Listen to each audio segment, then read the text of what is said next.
총 상금 22억 원. 세계 최고의 롤 1인자를 가린다. 2014 LOL 월드 챔피언십. 대한민국 롤드컵 진출팀은 단 3팀. 한편 삼성블루는 스프링 우승, 서머 시즌 준우승으로 일찌감치 롤드컵 직행 자리를 차지했는데 2위를 가리는 대망의 첫 순위 결정전의 주인공은 바로 네, 오늘은 롤드컵 국가대표 선발전 2위 결정전이 있는 날입니다. SK텔레콤 T1K와 삼성 화이트가 맞붙게 되는데요. 여기서 이제 승리하는 팀은 롤드컵에 한국 2위로 진출하게 되죠. 럭키 포인트 525점으로 동률이 나온 두 팀. 이들의 질긴 악연이 롤드컵과는 마지막까지 이어지는데 삼성 화이트가 삼성 블루를 제외하고는 웬만하면 패배하지 않는 모습을 보여서 경기력 면에서 좀 안정감은 있어 보이거든요. 그런데 미드 챔프의 선택의 중요성이 경기 흐름에 큰 영향을 미치지 않을까 싶습니다. 드디어 삼성 화이트 대 SKT T1K의 2위를 향한 순위 결정전이 시작되고 3대 0으로 삼성 화이트가 압승을 거둬냈는데요. 그 중심에는 역시 폰 선수가 있었던 것 같아요. 폰 선수가 페이커 선수를 솔로킬 내는 그런 장면이 아니었을까 싶습니다. 그러니까 게임은 지더라도 T1K가 페이커는 이긴다 이런 게임이 많았거든요. 근데 오늘은 정말 페이커도 좋고 게임도 좋고.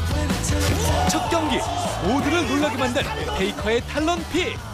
야심차게 탈론을 선택했지만 이를 간파한 화이트는 제이스를 꼽아들고 멋지게 미드를 압박해 승리까지 이어진 상황. 이 경기 사람들은 또 한 번 놀랐다. 보란듯이 탈론을 선택해버린 폰. 세계 최강 페이커를 도발하며 연속적으로 솔킬을 따내는데 달라 보였어요. 막 그때 좀 소름이 돋았어요.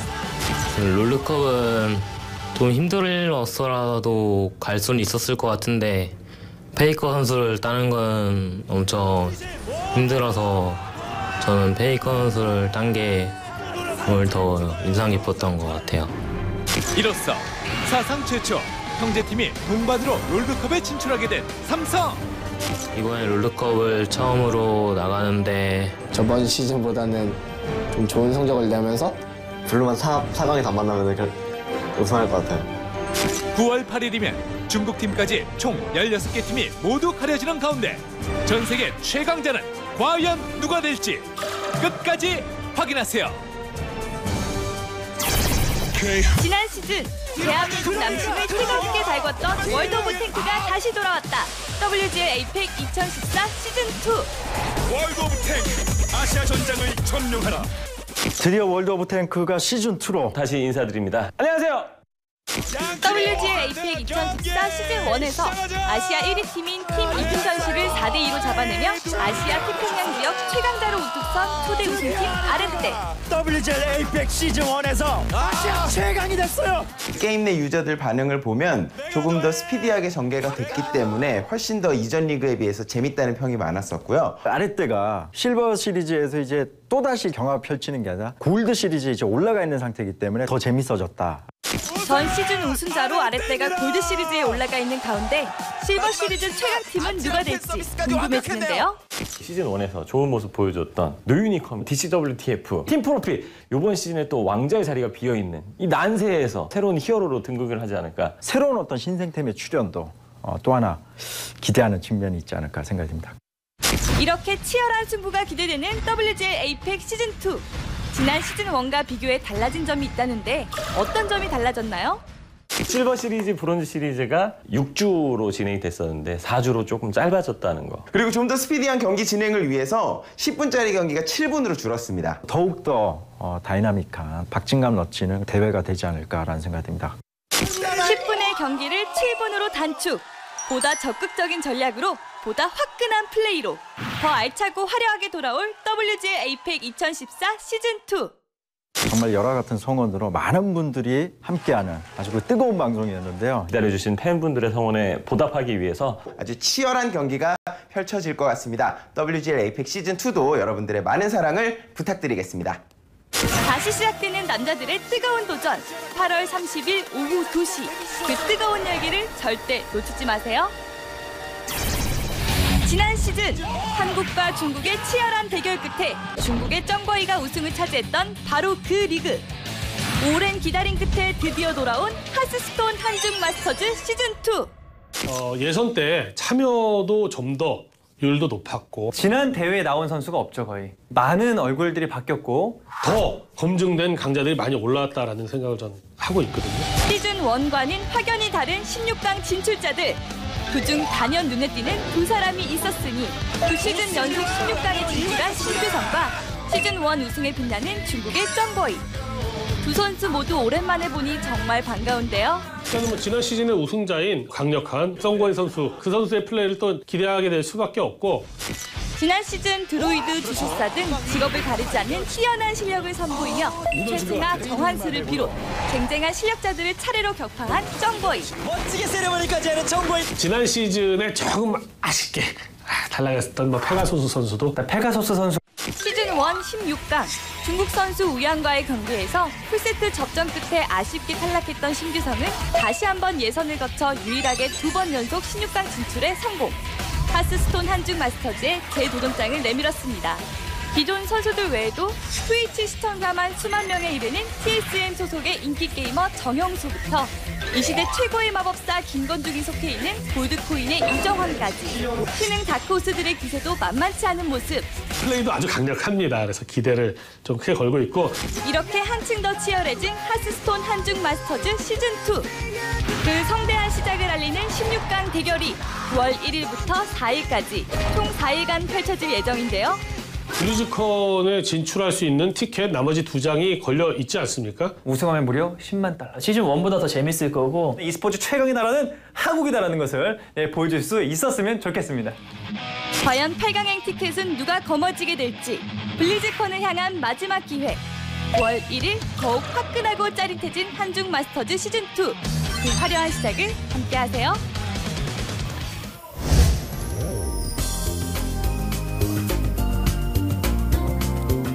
세상 모든 게임의 이슈를 더하는 게임 플러스. 안녕하세요, 권희슬입니다. 제 옆에는 두 기자님 나와 계십니다. 안녕하세요. 안녕하세요.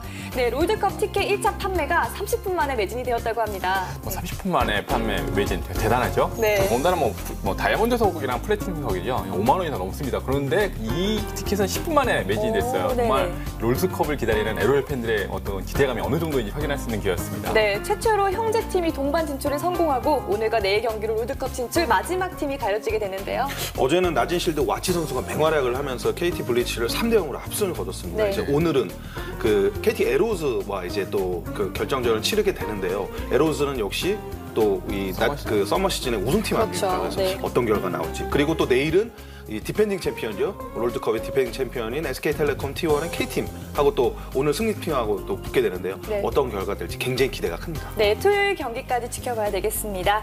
자, 이번에는 G리포트를 만나볼 차례인데요. 지난주 G리포트에서 다뤘던 저희 게임스컴 내용 중 잘못된 자료 내용으로 시청자 여러분께 혼란해드린 점 진심으로 사과드립니다. 앞으로는 더욱더 엄격한 취재 과정과 검증 단계를 거쳐서 양질의 정보를 제공할 수 있도록 노력하는 게임 플러스가 되도록 하겠습니다. 네, 뭐 제가 얼마 전 갔다 왔던 차이나조이 같은 경우도 엄청나게 큰 또 대규모 컨벤션이잖아요. 네. 그런 대규모 컨벤션에서 그 게임쇼에서 좀 취재하기 좀 어려운 부분들이 좀 있습니다. 네.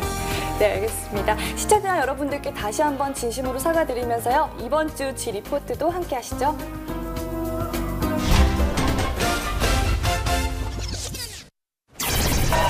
유난히 새로운 리그가 많았던 2014년. 그중 압도적인 관객 수로 경기마다 이슈 또 이슈. 정통 무협 액션 MMORPG 블레이드 앤 소울. 사상 첫 프로게임단이 창단되어 화제를 모았는데 닌텐도 방송되고 있는 거를 봤었는데 부사장님이 나오셔서 얘기하는 걸 보고 e스포츠를 본격적으로 시작하려고 하고요. 아, 선수들한테 뭔가를 해줄 수 있는 게 있을 것 같다라는 생각이 들어서 이걸 하게 되었습니다. 불소를 사랑하는 마음 하나로 시작한 프로게임단 창단. 다들 열심히 연습 중인데 그런데 곱디 고운 손으로 화려한 컨트롤을 선보이는 이 선수는 누구? 안녕하세요. 저는 아이뎁스에서 소환사를 키우고 있는 타미은 권은세 선수입니다. 아니 이렇게 예쁜 선수가 아이뎁스에? 저희는 항상 내전을 할 때도 그렇지만 지금 비무 시즌도 그렇고 중상위권을 항상 유지하고 있는 편입니다. 내가 무조건 이긴다고 생각하는 편은? 플레인 코치 나초 선수. 소환장을 잘 못해요, 제가. 연습하면은 아마 대답이 좀 틀려지지 않을까 싶은데요. 네. 얼굴도 예쁜데 실력도 만만치 않다는 그녀. 그런데 남자 선수들 사이에서 여자 혼자 불편한 점은 없나요? 이제 화장을 해야 하는 그렇게 아직 편한 사이가 되지 못해서 다들 저한테 사심 붙고 있지 않나 저는 생각하고 있는데요. 그렇다면 은세 선수가 뽑은 팀 내 외모 1순위는? 저보다 예쁜 아무래도 막내 송현선 선수가 외모 1순위가 아닐까. 샤이니 태민이를 닮은 듯 뭔가 남다른 외모.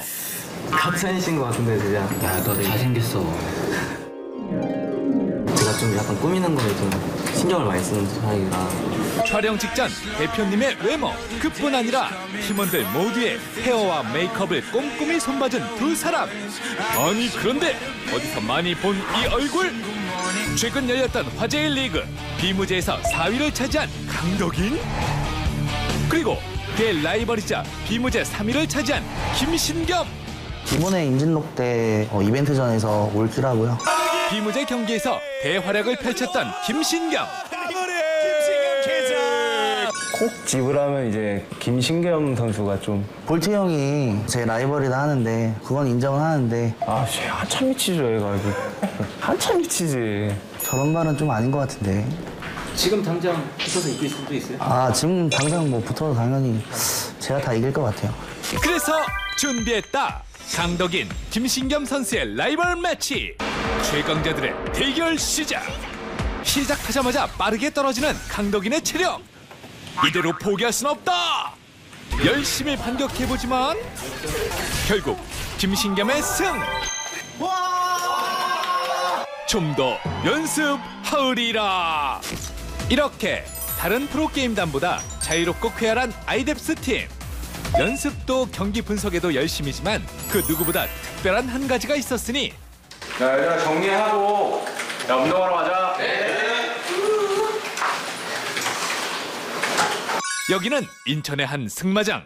혼자 짊어지고 가야 되는 짐들이 너무 많았기 때문에 동물과 내가 호흡할 수 있는 운동을 시켜줘야겠다라고 마음을 먹었고, 그래서 그걸 찾아본 게 승마였어요. 아이들의 심신 건강을 위해 승마를 직접 체험할 수 있게 한다는 대표. 말 타보니까 어때요? 아, 재밌네요. 스트레스도 풀리는 거 같고. 오, 창재 오빠! 잘하는데요? 잘 찾네니까. 막간을 이용해 웃고 떠들고 장난치고 즐거운 한때를 보내는 아이뎁스 팀. 현재 블레이드 앤 소울 쪽에서는 탑 10으로 꼽히는 10명의 선수들. 다음 대회에선 어떤 활약을 펼칠까요? 11월에 있을 월드 챔피언십에서 중국과 붙는 시기가 올 거예요. 그 월드 챔피언십에서 우리가 중국은 게임이 안 되게 이기고 싶습니다. 새로운 출발, 그 첫 발을 내디딘 아이뎁스 팀. 그들의 더 유쾌하고 더 상큼한 프로게이머 생활을 기대합니다. 아이뎁스 화이팅! 전장을 지배하는 자, 세상을 지배한다. 현존 최고의 FPS 서든어택. 그 짜릿한 총격전을 이젠 모바일로 즐긴다. 서든어택 M 듀얼리그. 지난 27일 그 새로운 시작을 알리는 모바일 언팩 기자 간담회가 열렸는데요. 서든어택이 추구하는 그 대중성, 직관적이고 쉬운 그런 걸 같이 지향을 한다라는 측면으로 저희가 서든어택 모바일을 준비하게 되었습니다. 그렇다면 서든어택 M 듀얼리그는 기존의 서든어택과 어떤 차이점이 있을까요? 온라인과 다른 점 첫 번째, 확 바뀐 그래픽. 서든어택 M 듀얼리그는 기존 서든어택의 실사를 기반으로 한 어두운 밀리터리 스타일을 벗어나 보다 화사하고 친근한 느낌의 캐주얼풍 카툰 렌더 스타일을 선보였는데요. 타격을 했을 때나 사살을 했을 때 그때 이제 연출이나 그런 부분 이제 저희가 서든어택의 타격감이 괜찮다고 생각을 하기 때문에 많이 계승을 하려고 노력을 했고요. 또한 기존에는 볼 수 없던 캐릭터 꾸미기 요소를 구현, 유저들의 눈을 더욱 즐겁게 했습니다. 온라인과 다른 점 두 번째, 뛰어난 접근성. 언제 어디서나 핸드폰 하나면 치열한 전장을 마음껏 드나들 수 있는 서든어택 M 듀얼리그. 모바일이라는 측면이 이제 바로 켜서 어플리케이션을 실행시키면 되기 때문에 게임성 측면에서는 확연히 다르기 때문에 야외 캠핑을 갔을 때 그때 가볍게 한 편하게도 저희 게임을 플레이하게 되지 않을까 그렇게 생각을 하고 있습니다. 야외 곳곳에서 서든어택을 즐기는 유저들의 모습이 벌써부터 기대되네요. 온라인과 다른 점 세 번째, 다양해진 콘텐츠. 서든어택 M에서는 1대1 대결, 팀 데스매치, 팀 라운드 매치 3가지 모드가 존재. 각 모드별로 전용 맵이 따로 설정되어 있는데요. 템플이라는 맵이 있다고 하면은 3대3 팀 데스매치만 할 수 있고, 인카운터라는 맵이 있다고 하면은 그 맵은 스나전으로 1대1 그런 식으로 좀 쉽게 접근할 수 있도록 그렇게 구성을 했습니다. 게다가 향후 파티 매치부터 클랜 시스템까지 다양한 콘텐츠들을 추가, 보다 폭넓은 즐거움을 선사할 예정입니다. 이 외에도 이날 간담회에서는 그동안 베일에 쌓여있던 전략 시뮬레이션 RPG 슈퍼 판타지 워가 처음으로 공개됐는데요. 모바일에 맞게 최적화시킨 게임으로서 육성과 함께 뭔가 전략적인 전투를 하는 거에 좀 포커싱을 맞춘 게임으로서 새로운 게임이지 않을까 그렇게 생각합니다. 슈퍼 판타지 워는 매 전투마다 생겨나는 4가지 기분 요소에 환경에 따라 바뀌는 스킬 타일, 아이템, 오브젝트를 이용해 이용자만의 개성 있는 전투를 구상할 수 있는데요. 만화 같은 연출과 독특한 스토리로 전략의 몰입감을 한층 더 극대화시켰습니다. 이렇게 재미있는 요소로 가득 채워진 두 게임, 언제쯤 만나볼 수 있을까요? 9월 혹은 10월 중으로 서비스를 오픈하는 걸 생각을 하고 있고요. 안정성이나 저희 게임을 익히는데 도움이 되는 튜토리얼 같은 작업들이 마무리되는 대로 최대한 빠르게 선보일 수 있도록 할 예정입니다. FPS 팬들의 기대를 한 몸에 받고 있는 서든어택 듀얼리그. 탄탄한 시나리오를 자랑하는 차세대 SRPG 슈퍼 판타지 워. 올 하반기 짜릿하고 신선한 두 게임의 매력에 푹 빠져보세요. 네, 불소에서 최초의 프로게임단이 창단되었습니다. 예, 뭐 약간 그 기존의 스타크래프트나 아니면 롤팀과는 조금 약간 느낌이 좀 달라요. 아무래도 이제 종목 자체가 좀 시작하는 개념이다 보니까 약간 동호회 느낌도 승마도 타고 막 이런 것 같은데 네. 조금 더 프로화가 진행이 되면은 아마 굉장히 열심히 하는 그거보다는 그런 모습이 많이 보여야 될 것 같고요. 네. 앞으로 또 천하제일비무 프리시즌을 시작으로 결국은 점점 이제 e스포츠로 계속 발전할 예정이고 또 월드 챔피언십도 발전을 하게 되는데요. 네. 어쨌든 그 불소라는 이 새로운 종목이 새로운 e스포츠 종목으로서 확고하게 자리 잡았으면 좋겠다는 그런 생각을 해봅니다. 네, 그리고 넥슨GT가 공개한 신작 모바일 게임들이 정말 화제인데요. 아무래도 뭐 서든어택이라는 게임을 개발하고 서비스하는 업체이기 때문에 이 모바일 게임에 굉장히 관심이 많았던 것 같습니다. 특히 이런 부분이 이제 자본시장에서 금방 나타나는데요. 네. 그 발표한 이후에 어떤 주가가 30%나 올랐어요. 아무래도 시장에서 바라보는 기대가 이거 확인할 수 있었습니다. 네, 저 또한 특히나 넥슨의 서든어택 듀얼리그가 정말 기대가 되는데요. 자, 다음은 지초이스를 만나볼 차례입니다. 2014년 하반기 기대작들을 직접 선정해봤다고 하는데요. 지초이스 함께 만나보시죠.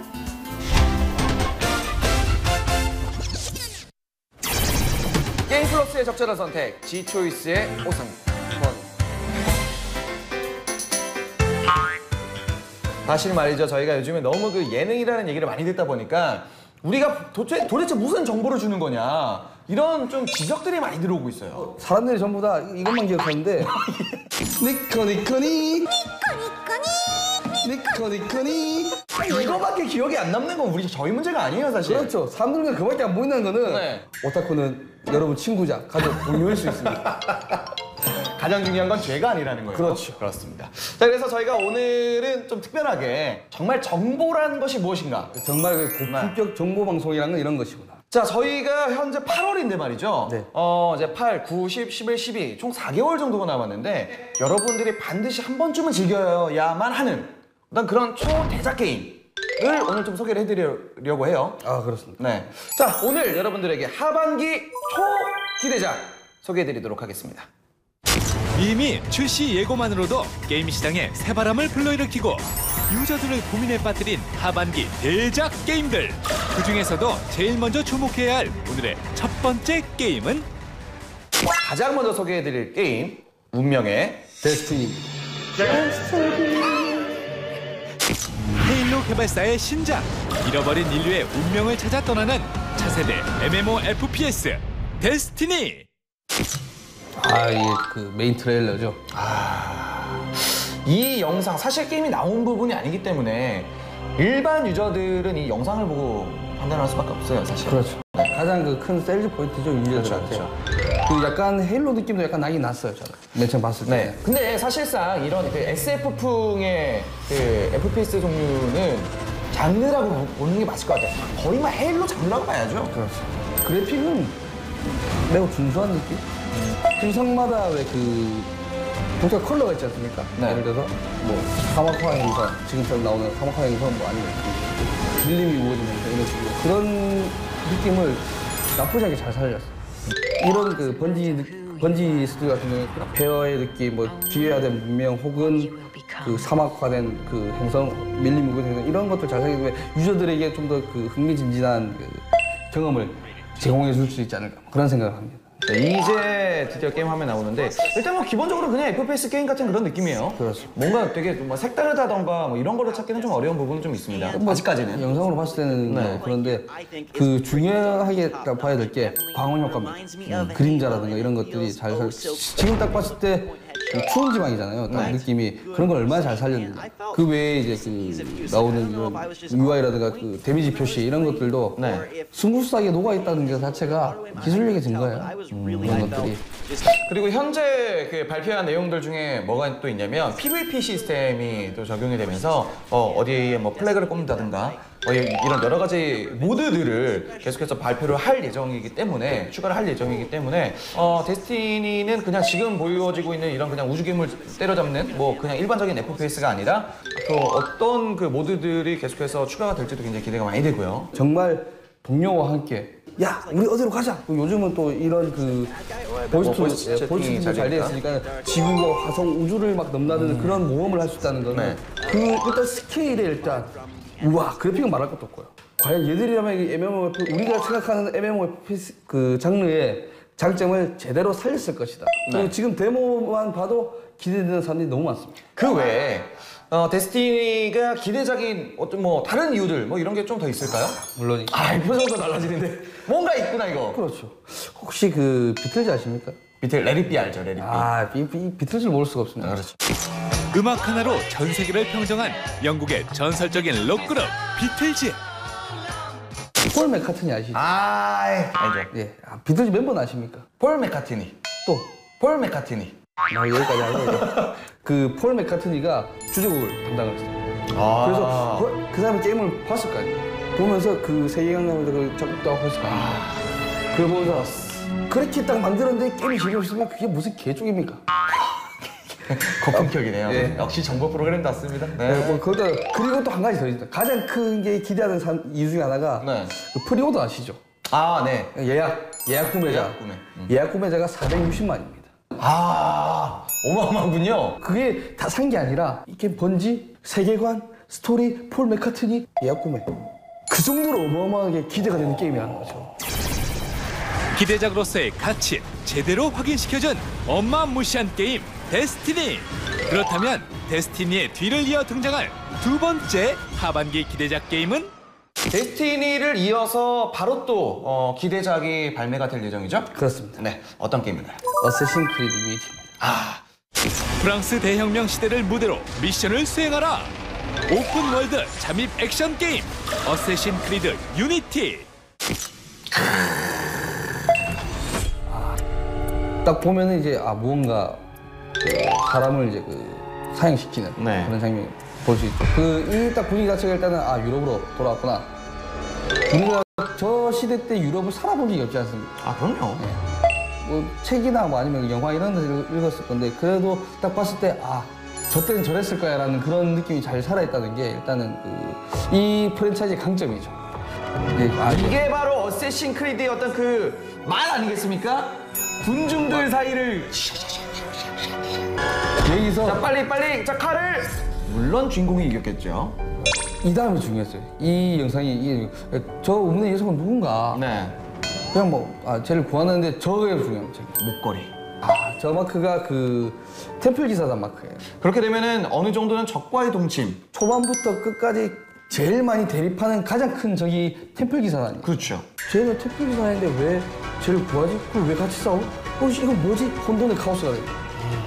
어둠의 다크 같은 그런 느낌. 그렇죠. 사실 말이죠. 제가 영상으로 봤을 때 가장 감명 깊게 본 영상은 여러 명이서 플레이하는 코.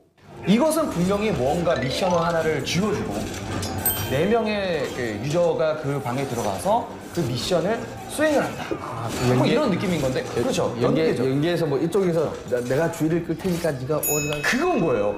굉장히 재밌을 것 같아요. 정말 그건 기대가 됩니다. 근데 오승균 씨는 친구가 없어서 호흡을 할 제가 해드릴게요. 더 강력해진 4인 멀티플레이로 돌아온 어쌔신 크리드 유니티. 과연 전 시리즈의 아성을 뛰어넘을 수 있을지 기대되는 가운데 오늘 마지막으로 만나볼 게임은 앞서서 소개해드린 게임들하고 장르를 좀 바꿨으면 좋겠습니다. 그래서 특별히 또 소개해드리는 게임이죠. 바로 드라이브 클럽. 리얼 그래픽의 끝판왕. 개발 기간 10년을 거쳐 탄생한 스피드 레이싱 드라이브 클럽. 지금 딱 보면은 저런 차를 한번 몰아야 되는데 이게 그거 같은가요? 뭐 이런 거? 뭐지? 그냥 레이싱 게임이 좋은 게 이런 차를 몰아볼 수 있다는 게 자체가 너무 좋은 거 아니겠습니까? 정말 평생 한 번 정도 몰 수 있을까? 그것도 친구 차 빌려서? 이런 차를 가지고 있는 친구가 있으면 저에게 연락을 좀. 친구한테 연락을 모르는 친구 아니에요 그러면? 이제부터 친구하면 되니까. 그러니까. 와 이거 방금 보셨나요? 그러니까 시간의 지남에 따라서 어떤 전체적인 어떤 광원 효과라든가 어두우고 어둑해지는 어떤 그런 효과들. 오! 드라이브 클럽. 진짜 이거 진짜. 이게 대박. 이게 서스펜션 이게 튀는 거 있잖아요. 튀기는 거. 이게 진짜 대단한 거예요, 이게 사실. 이 물리 엔진이 진짜 대단한 거예요. 고스 싸움. 경쟁 욕구는 자극을 하되 방해받지는 않고. 그렇죠. 내 속도가 절대 줄어들지 않아. 지금 이거.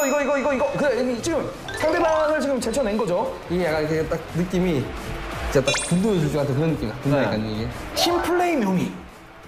이게 기가 막힐 것 같습니다. 사장님 안타까운 게 있네요.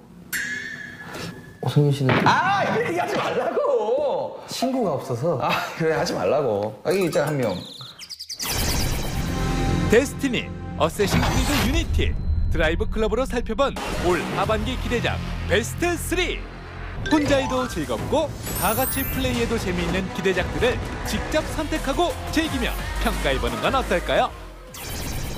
이번 년에 발매됩니다. 9월, 10월에 다 발매가 되는 게임이에요. 9월, 10월에 여러분들 완전 풍족하게 즐기실 수 있는. 그러니까 또 민족의 대명절이 있지 않습니까? 추석. 이제 받아서 이제 또 열심히 또 수고 마실 분들 수고 마시고. 추석에 무슨 수금을 해요? 제가 조카가 한다스가 넘어요. 한다스라니요. 근데 12명이 넘는다라는 굉장히 좋은 표현이 있어요. 한다스가 넘어요. 애들이 3천만 보면은 서울에서 텔레비전 지초이스 여기서 마무리 짓도록 하겠습니다. 말하고 있잖아요 지금. 9월, 10월 멋진 게임들, 초 기대작 여러분들에게 소개해드린 게임들 즐기시면서 재밌게 보내시길 바라겠습니다. 지금까지 지초이스의 오성균이었습니다. 감사합니다. 뭐하는 게? 네, 두 사람이 뽑은 하반기 기대작들. 김 기자님은 어떤 게임이 가장 눈에 띄셨나요? 저는 프랑스 대혁명을 갖다 배경으로 하고 있죠. 어쌔신 크리드 유니티를 좀 관심을 갖고 있는데요. 지난해인가 가을 정도에 또 유행을 그때 한참 인기 있었던 레미제라블이 또 그렇죠. 프랑스 대혁명을 배경으로 했었죠. 그런 부분이 어떻게 녹여 있고 또 배경이 어떻게 녹여 있나 그런 걸 좀 보고 싶습니다. 김 기자님 얘기 들으니까 저도 더 관심이 가는데요. 남 기자님께서 기대작 3개를 뽑는다면 어떤 게임이 있을까요? 역시 블리자드가 만든 AOS 게임 히어로즈 오브 더 스톰이 있겠고요. 심즈 4나 아니면 이제 검은 사막 같이 온라인 게임 혹은 또 대중적인 인기가 높은 그런 IP들이 많이 있어갖고 굉장히 큰 기대를 갖고 있습니다. 네, 하반기 출시될 게임들 정말 기대가 됩니다. 자, 이렇게 해서 지초이스까지 만나봤는데요. 바로 오늘 게임 플러스 공식 평가단이 직접 선정하는 이달의 G랭크 시상식이 열렸습니다. 8월 이달의 G랭크 시상식에는 데빌리언, 마비노기 영전, 모두의 마블, 사이퍼즈, 블레이드의 소울, 몬스터 기들이기 등 총 6개 게임이 후보에 올랐는데요. 이 중에서 저력의 모바일 게임 모두의 마블이 이달의 게임으로 선정이 됐습니다. 최상위 클래스 챔피언 리그를 추가했고요. VIP 시스템에 신규 콘텐츠가 들어왔기 때문에 최근에 다시 관계에 굉장히 많은 인기를 얻었습니다. G랭크 순위에서 다수가 1위를 차지했었고요. 저희들이 평가하는 대중성, 화제성에서 1위를 했고요. 작품성, 독창성에서도 2위를 차지하는 좋은 반응을 얻었습니다.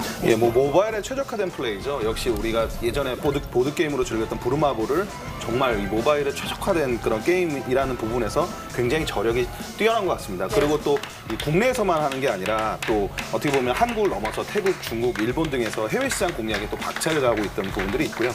오늘 또 그 상을 받은 엔트플레이의 최정호 대표가 대중성에서는 대중들에게는 굉장히 큰 인기를 모았었지만 또 유난히 상복이 없었다라는 그런 얘기를 굉장히 많이 했었는데요. 오늘 상을 받은 걸 계기로 이제 대중성과 플러스 이제 상복도 같이 터지는 그런 게임이 됐으면 좋겠습니다. 네, 드디어 모두의 마블이 수상을 했네요. 다시 한번 축하드립니다. 자, 이렇게 해서 게임 플러스 1부는 여기까지입니다. 잠시 후 G테스터가 2부에서 이어지니까요. 많은 기대 부탁드릴게요. 저희는 한 주간의 게임 순위 알아보는 G랭크 함께 하시면서 잠시 후에 다시 돌아올게요.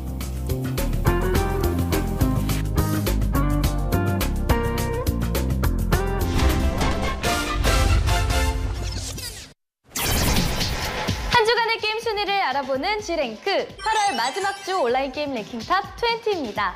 먼저 20위는 새롭게 진입한 데빌리언입니다. 통쾌한 액션을 선보이는 대작 MMORPG 데빌리언. 유저들의 마음을 사로잡는 오픈 기념 이벤트로 G랭크 진입 성공! 20위에 안착했습니다. 다음은 19위 스페셜 포스, 18위 스타크래프트2, 17위는 테라입니다. 초월 두 번째 업데이트 대공개. 상급 던전 2종 추가와 창공 요새를 걸고 벌어지는 길드 경쟁의 도입. 새로운 컨텐츠를 선보인 테라가 17위입니다.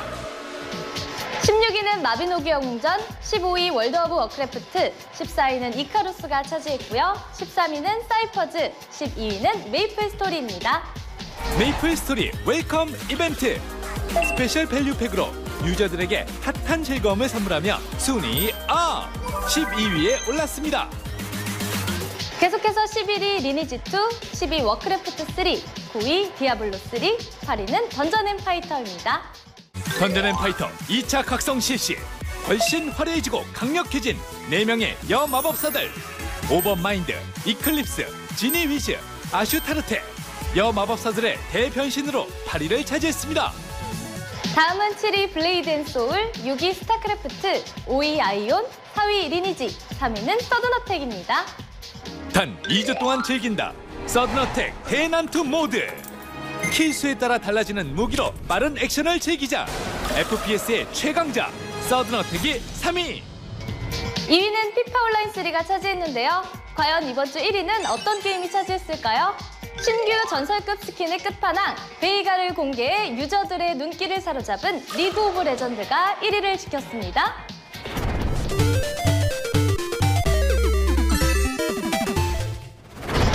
다음은 모바일 게임 순위입니다. 먼저 10위는 드래곤플라이트, 9위는 애니팡 사천성입니다.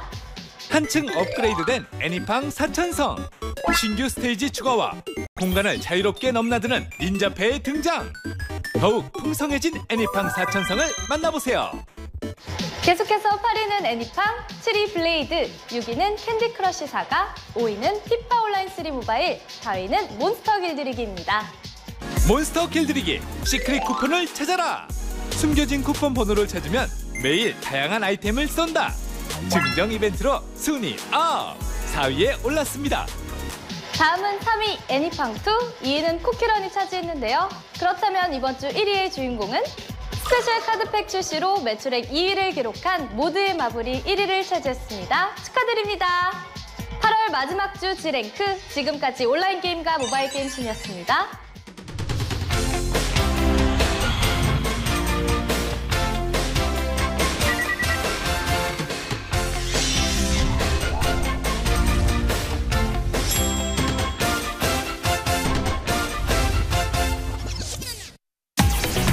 지난주 스트레스 줄인 편리한 접근성과 캐릭터 구별에 조금은 아쉬운 비주얼을 선보인 코어 마스터즈. 기존의 AOS와 차별화된 룰로 기대감을 보이고 있는 가운데 오늘은 어떤 평가들이 이어질지 못다한 비주얼부터 들어보자. 조금만 빨리 나오지 이 게임. 그렇잖아요. 조금만 빨리 나왔으면은 아바타들이 인기를 얻거나 뭐 화제가 되는 경우가 있는데 주로 뭐 때문이냐 하면은 여름에 수영복 아바타. 아 그렇죠. 비키니 많이. 그렇죠. 비키니 그런 걸로 많이 팔리는데 아쉽게도 코어마스터 조금 늦은 거야 지금. 지금 이 부분에 대해서 우리 만약에 이게 방송에 나가잖아? 그러면은 개발사 분들이 막 가슴을 치실 거예요. 왜냐면 이미 비키니 스킨을 다 만들어 두셨었어요. 이제 이거를 이제 뒤늦게 이렇게 하려고 하니까 지금 나오자마자 돈독 올랐네 뭐 얘기하면서 뭐만 하면 돈독이래. 돈독 올랐다고 이제 여름 다가고 있는데 비키니 내놓는다 한다고 막 비키니가 무슨 여름을 위한 한정 아이템입니까? 저 겨울에도 비키니를 볼 용의가 있어요. 비키니 스킨 꼭 팔아주세요. 네, 제가 팔아주세요. 삽니다. 사시사철 불철주야. 그럼 삽니다. 어떤 민족입니까? 천지사방입니다. 그럼 그럼 그 스킨이 제작하는 데는 얼마나 걸려요? 짧게는 다시 말할래요. 죄송해요. 코디 이제 한 번을 했을 때 짧게는 한 달, 뭐 길게는 이제 2달까지도 걸립니다. 보통 그래요. 이제 애니메이션 제작까지 들어간다고 하면은 그렇죠. 그 그거를 이제 다 고려를 한 거죠. 왜냐면은 껍데기만 만들어 놓고 애니메이션을 고려 안 할 수는 없기 때문에. 고작 옷 몇 벌 붙이는 건데 뭘 그렇게 오래 걸리냐라고 하실 수 있는데 사실 그게 쉽지가 않은 정말 작업이잖아요. 쉽지 않습니다. 왜냐면은 기본적으로 우리 게임의 어떤 화풍과 어울리는 수영복을 만들기 위해서는 워낙 디자이너들이 회의하고 스케치하고 대본 다음에 다시 해볼까? 수정하고 이런 기간만 1, 2주는 이미 훌딱 가버리거든요. 처음 그냥 밑그림만 그리는데. 그리고 그려야 돼요. 여러 번 그려야 돼요. 원화 그리고 그걸 가지고 이제 또 채색 버전 그리고 해서 굉장히 많은 그리는 단계가 있어요. 수영복 스킨 기대해도 되는 거죠? 그리고 또 하나 기대되는 것이 있었으니 라인전이 없는 차별화된 게임 방식. 과연 독이 될지 약이 될지 하나씩 살펴보자. 고압 마스터즈의 컨텐츠. 일단 코어 마스터즈 같은 경우에는 일반적으로 우리가 너무나도 잘 알고 있는 LOL이나 도타2와는 조금 다른 부분이 확실히 있잖아요. 차별화된 부분. 분명히 있죠. 중간에 풀어가는 과정은 거의 완전히 다르다고 하잖아요. 일단 룰 자체가 다른데 룰을 일단 말씀을 다시 한번 드려야 될 것 같아요. 라인이 없고 라인이 없죠.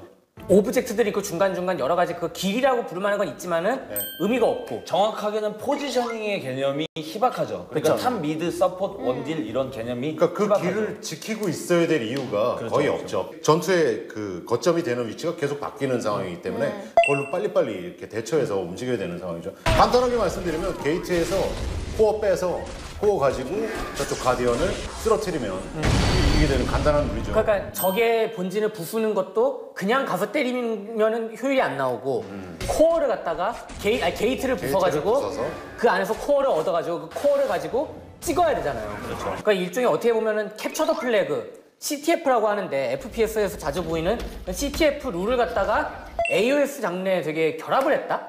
혼합을 했다? 약간 그렇게 보시면 될 것 같아요. 또 이제 CTF하고 또 비슷한 면은 역시 그 깃발을 뺐듯이 역시 가지고 있는 코어를 빼앗아서 내가 활용할 수 있다는 점이 있어서 그렇죠. 그 적을 죽임으로써 그 코어를 빼앗을 수 있죠.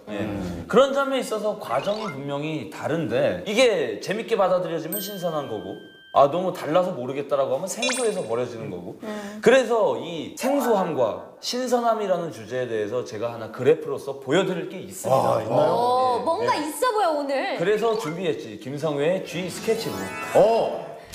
CTF 룰의 생소함이냐 신선함이냐 나뉘는 가운데 오늘 준비한 G 스케치북은 어떻게 다가올지 주의 깊게 확인해보자. 김성회의 G 스케치북. 잡아드리지 않아도 괜찮아요? 아유. 뭔가 능숙하게 그리겠어요. 근데 별거 아니에요, 실제로. 자, 이런 그래프가 있습니다. 네. 기존에 없었던 혁신적인 제품들이 시장에 나왔을 때 그 제품의 상승 곡선이 어떤 형태를 그리느냐를 표현한 거예요, 이 그래프가. 처음에 나오자마자 혁신적인 제품이니까 잘 팔려요. 잘 팔리다가 요 구간, 어느 일정 구간에서는 반드시 하락세를 한번 겪은 다음에 그 다음에 다시 상승세를 치고 올라갑니다. 이 구간을 캐즘이라고 불러요. 캐즘, CHASM. 이제 지질학 용어인데 이제 단층이라는 뜻이거든요. 땅이 이제 한번 끊기는 구간이라는 뜻입니다. 왜 여기서 상승 곡선이 끊기고 밑으로 내려가냐면 얼리 어댑터들은 다 샀어, 이 제품. 그리고 일반적인 유저들은 아직 이 제품에 대해서 관심을 갖기 전이에요. 그 구간에서는 판매율이 이제 둔화가 됩니다. 그러다가 이제 일반 유저들한테도 소문이 퍼져서 그거 괜찮대더라 하면은 그때부터 다시 올라가기 시작하거든요. 코어 마스터즈의 이 혁신적인 룰이 바로 이런 그래프를 그릴 공산이 커요. 어떤 게임의 밸런스라든지 어떤 사업적인 측면에서 이제 올바른 선택들을 한다면 다시 그 일반 유저들을 받아들임으로 인해서 치고 올라갈 것인데 만약에 그게 실패하잖아요. 그러면은 이런 그래프를 그리고 좋지 않은 결말을 맞을 겁니다. 이 캐즘 구간을 거치고 난 다음에 이 그래프의 기울기가 하방이냐 상방이냐 그것이 지금 사실 저에게 있어서는 초미의 관심사예요. 캐즘 구간은 반드시 옵니다. 혁신적인 룰을 택했기 때문에 코어 마스터즈는 이 캐즘 구간을 잘 대비할 준비를 하고 있어야 될 겁니다. 아 오늘 진짜 혁신이다 그러셨는데 혁신이라는 건 그냥 남이 안 한 걸 했다는 게 혁신은 아닌 것 같아요. 그렇죠. 이거는 우리는 했는데 남들은 못해. 우리가 처음으로 했고 남들은 한동안 이걸 못 따라와 라고 할 정도로 정말 독창적인 부분이 혁신이다라고 얘기할 수 있는데 근데 코어 마스터즈에서 지금 사용을 한 이 게임의 룰을 LOL에서 구현을 못할 것 같은 그런 정말 혁신적인 방법이냐? TBM님이 말씀하셨지만은 왜냐면은 이미 CTF라든가 FPS죠, 주로 CTF를 쓴 모드라든가 이미 다른 게임들에서도 많이 썼거든요. 아주 옛날 게임에서도 그쵸? 심지어 퀘이크에도 있었던 룰이에요, 어떻게 보면은. 근데 CTF 룰이 좀 약간 아쉬운 점 내지는 좀 지금까지 감초처럼은 들어갔지만은 주연이 됐던 적은 사실 지금까지 없었어요, 거의 대부분의 게임에서. 그렇죠. 하지만 거기에 대해서 두 가지로 반박할 게 있습니다. 첫 번째는 CTF 룰을 말씀하시는 게 캡처 더 플래그요. 비슷하긴 합니다만 그 CTF 룰의 변형이에요. 캡처 더 플래그는 가져와서 본진에 꽂아야 점수가 되잖아요. 근데 이거는 그것을 가져다가 적진으로 가져가야 점수가 됩니다. 적진에서 때려야죠. 그러니까 분명히 완전 CTF가 아니라는 거예요. 그렇죠. 이제 두 번째 또 드릴 말씀이 뭐냐면 AOS 장르하고 접합시킨 것은 접붙인 것은 이번이 처음이에요. 아무리 기존에 있었다 하더라도 접합시킨 장르가 다르기 때문에 이것만으로도 충분히 콜럼버스의 달걀처럼 충분히 어떤 혁신이라고 부를 수 있지 않을까라고 어거지를 가져다 줬고 게임 룰에 대한 얘기가 끊임없이 나오고 있는 가운데 과연 그 차별화된 게임 방식이 얼마나 재미있을지 전략적인 요소가 그 안에 숨어 있을지 게임을 통해 알아보자. 자 그럼 본격적으로 저희가 코어 마스터즈 플레이를 한번 진행을 해보도록 하죠. 그러도록 하죠. 로딩 빨라, 로딩 야 빨라. 로딩 빨라. 이거 뭐 LTE급이야. 쭉쭉쭉 바로 시작하잖아. 자 궁금한 거.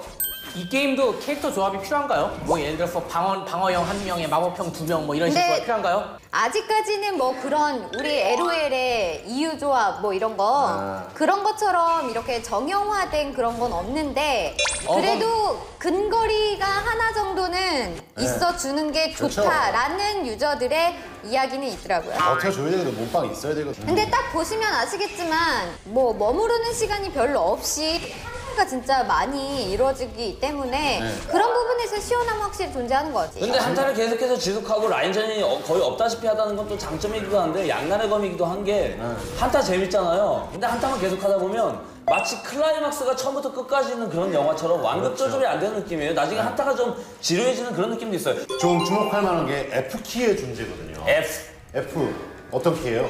그것은 바로 결정타입니다. 결정타 가능 상태의 대상의 상은 대상을 즉사시킵니다. 야, 즉사. 일단 그렇게 하면 얻는 크리스탈이 좀 더 많아지기 때문에 레벨링 할 때 상당히 중요하죠. 저는 그 부분은 좀 아쉬워요. 왜 굳이 크리스탈을 갖다가 가서 먹어야지 이제 획득이 되는 거잖아요. 왜 그렇게 했을까요? 일단 막타 시스템을 탈피하겠다라는 어떤 한 기도였던 것 같고요. 루팅 시스템을 적용을 해서 왠지 내가 다 약치를 해놨는데 남이 꼴랑 먹어가고. 그렇죠. 스틸인데 그게 사실 되게 불합리해요. 왜냐면은 내가 99% 빼놓고 상대가 1%만 빼놓은 다음에 그걸 훔쳐 먹는 거 불합리한데 대신 불합리한 만큼 어떤 게임적인 재미 요소가 들어가는 거죠. 변수라는 개념. 예, 또 재미 요소이기도 합니다. 근데 뭐 막타의 그 부담을 탈피하기 위해서 만든 시스템이라기에 이렇게 먹어가기에 부담이 또 있기 때문에 완전히 그 옛날 시스템의 약점을 극복은 못한 것 같아요.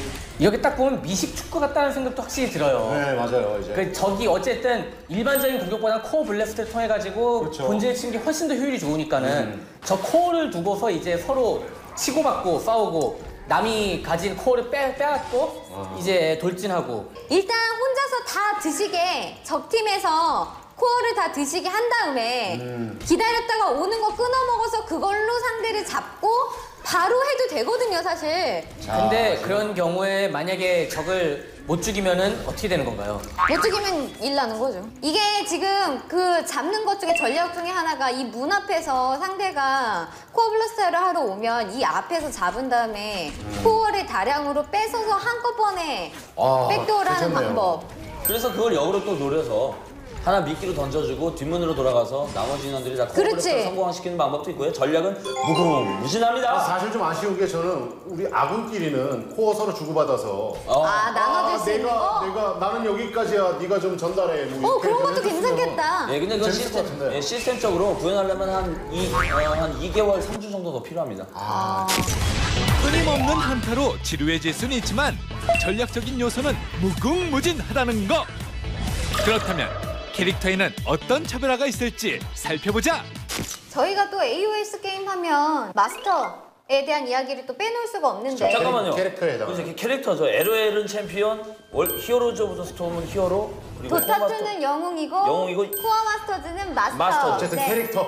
부를 수 있는 캐릭터. 네. 사실 AOS 게임에서는 이 캐릭터가 되게 중요하잖아요. 그 캐릭터 자체가 게임의 성격을 완전히 규명을 짓죠. 캐릭터의 수와 종류에 따라서. 그렇죠. 그리고 각 캐릭터마다 약간의 그 힐이라던가 뭐 탱이라던가 그런 요소들이 분명히 있기는 한데 들어가 있죠. 캐릭터 개성이 그러니까 확 드러나지가 않아요. 그러니까 이 캐릭터는 이거에서 반드시 중요하니까는 그때는 이 캐릭터가 필요하다. 이런 게 없다는 거는 물론 그런 좀 역할 분담에 있어서는 되게 자유로워지기 때문에 스트레스는 덜 주지만은 캐릭터성이 그렇죠. 오히려 캐릭터성 면에서는 약간 손해를 볼 수도 있거든요. 캐릭터를 고르려면은 자기가 픽하는 캐릭터도 중요하지만 상대방이 사용하고 있는 캐릭터에서 간접 경험을 해야 되거든요. 그렇죠. 근데 거기서 가장 중요한 게 저 스킬 뭐지?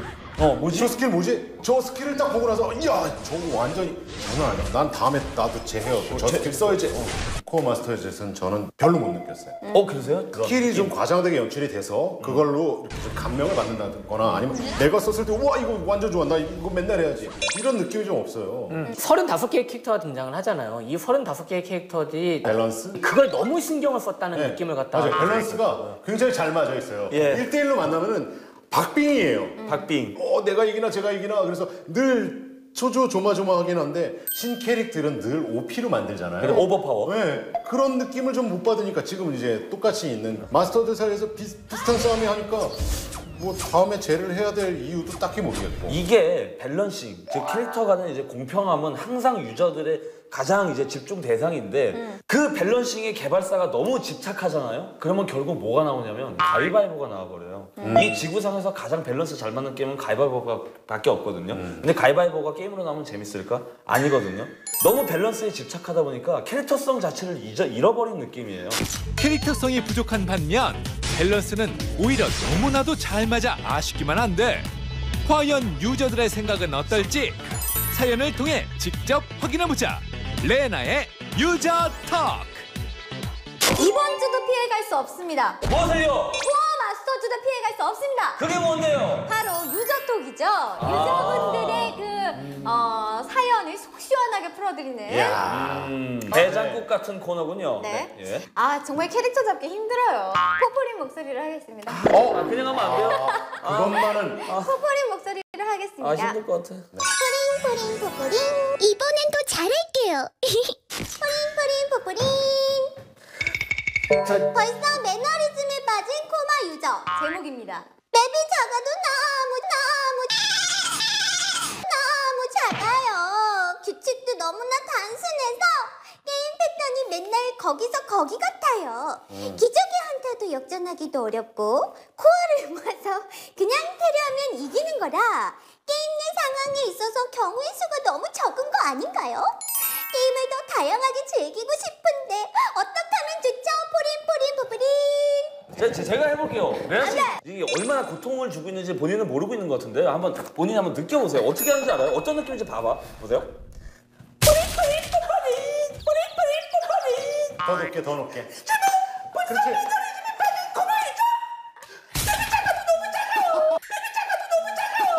내가 언제 이렇게 했어? 저도 배달해요. 아니 이렇게 하면 다른 사람들이 고통받을래나? 나는 내나? 나 다른 사람한테 고통 줄래나? 짜증날래나? 왜? 시도 포포린 시도. 다시 한번 정리를 해드리자면 경우의 수가 좀 적은 거 아니냐, 다양하게 즐기고 싶다라는 의견이 왔네요. 비슷한 경우가 있었어요. 예전에 월드 오브 워크래프트에서 와우. 혹시 전쟁 노래였고? 그렇죠. 우리가 노래방이다 이렇게 얘기했던 줄여서 전노형.